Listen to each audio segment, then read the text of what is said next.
Début de tournage, sachez-le, l'Amérique du Sud survit à une éclipse. Et c'est le compagnie et bienvenue dans ce nouvel épisode d'Allez savoir. J'espère que tout va bien dans vos chaumières. Vous l'avez peut-être suivi en direct sur place ou en direct via les internets. La semaine dernière, nous avons eu le droit à une merveilleuse éclipse solaire totale. Heureusement, aucun mort n'a été à déplorer. En même temps, comment il aurait pu y avoir des morts ?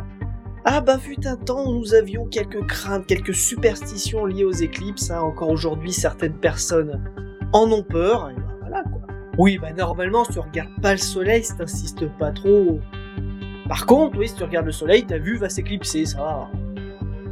Effectivement, faites attention à vos yeux car cela ne pardonne pas malheureusement. La prochaine éclipse solaire totale aura lieu le 14 décembre 2020 en Amérique du Sud et 2 partiels auront lieu d'ici là. Il existe tout un tas de superstitions et de croyances autour de cet événement céleste et nous allons revenir dessus.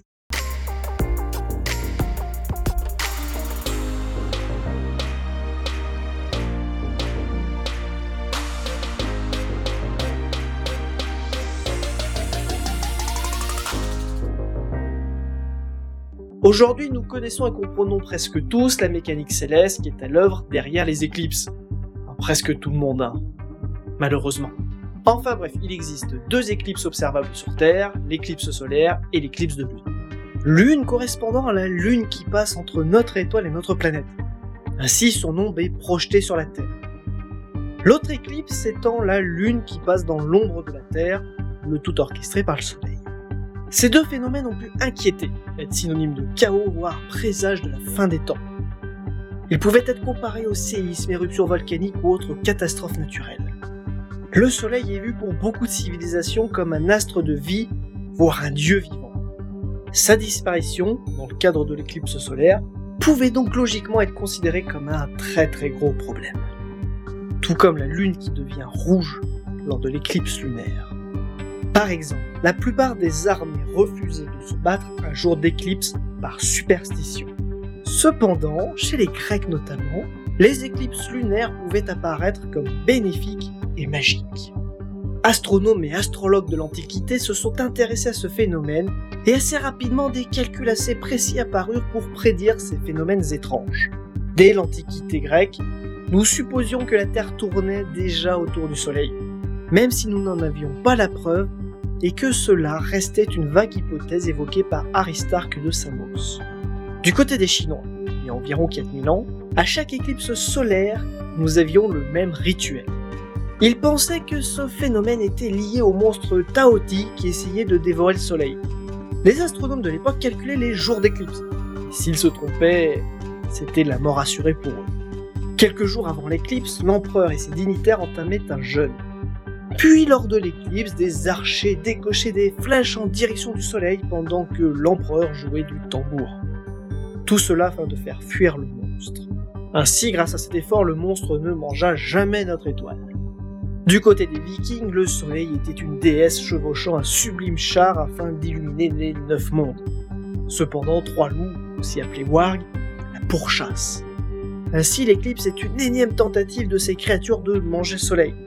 Concernant l'éclipse lunaire, la mythologie scandinave nous indique que c'était un monstre qui, en mangeant des humains, répandait du sang dans le ciel. Bref, vous l'aurez compris, chaque mythologie va de sa petite explication concernant l'éclipse. Chaque explication est d'ailleurs souvent similaire parce que chaque civilisation voit le soleil comme une entité à part entière, un dieu, et souvent c'est un monstre qui essaye de le bouffer. Grossièrement et très simplifié, c'est ça dans chaque civilisation. Alors chacune a ses petits détails, mais c'est ça.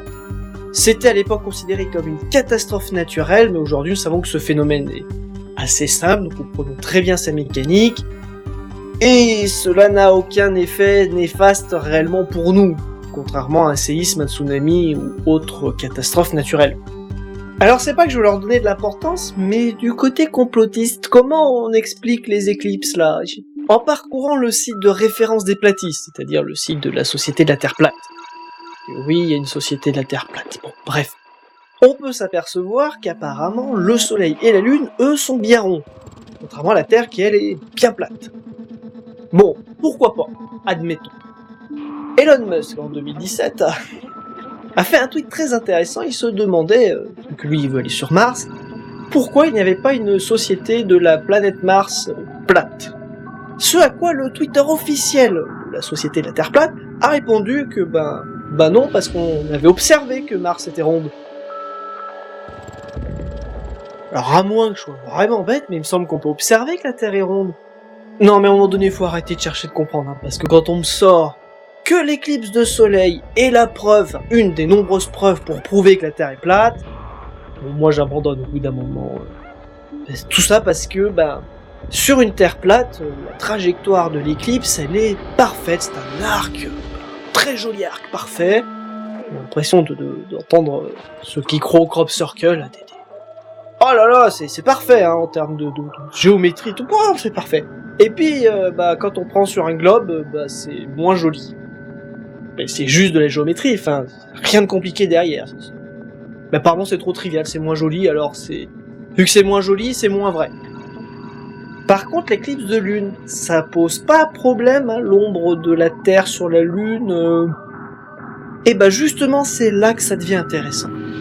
Parce que on peut pas voir l'ombre de la Terre sur la lune, vu que la lune reste toujours au-dessus de la Terre, sur la Terre plate, hein, elle passe jamais dessous, hein, contrairement à certaines mythologies où, notamment l'Égypte, elle passe dessous. Là, elle reste dessus quand même, hein, comme le soleil, reste dessus.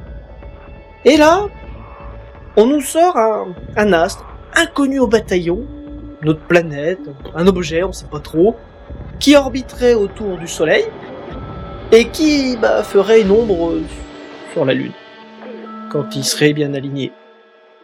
Mais par contre, j'ai rien vu sur le fait qu'on puisse le voir à l'œil nu, cet astre, parce que on voit bien Mercure et Vénus passer devant le soleil, mais lui on le verrait pas. Ah je sais, Mars, ça explique le rouge sur la lune. Et même pas apparemment, parce que ça aurait presque pu être une explication pas vraiment envisageable. Enfin, ça aurait été peut-être un petit peu plus logique que ce machin-là. Il l'appelle le Shadow Object, où il y a aussi l'Anti-Moon comme nom. L'Anti-Moon. Bref, on n'est pas sur un épisode complotiste. Et sur cette fin complotiste, merci à vous de nous avoir suivis. Et n'hésitez pas à laisser un pouce bleu, un pouce rouge, de vous abonner, de cliquer sur la cloche, de partager, etc., etc. Désolé pour le titre un petit peu aguicheur, j'espère ne pas avoir attiré trop de satanistes et autres complotistes de tous bords. Vous êtes quand même les bienvenus sur la chaîne, tant que vous restez cordiaux. Et n'hésitez pas, dans nos sources, nous avons mis des liens vers d'autres sujets sur la mythologie, comme je l'ai dit, vous allez voir, ça se ressemble beaucoup, donc on n'a pas fait le tour de toutes les mythologies parce que ça allait être redondant, mais bon, il y a des nuances, donc n'hésitez pas, nous avons dans nos sources quelques petits textes pour aller un petit peu plus loin, pour voir d'autres mythologies. Voilà. En attendant, le problème avec les platistes, c'est qu'il y en a tout autour du globe. Merci à vous. Fin de tournage. Ah, elle était bonne.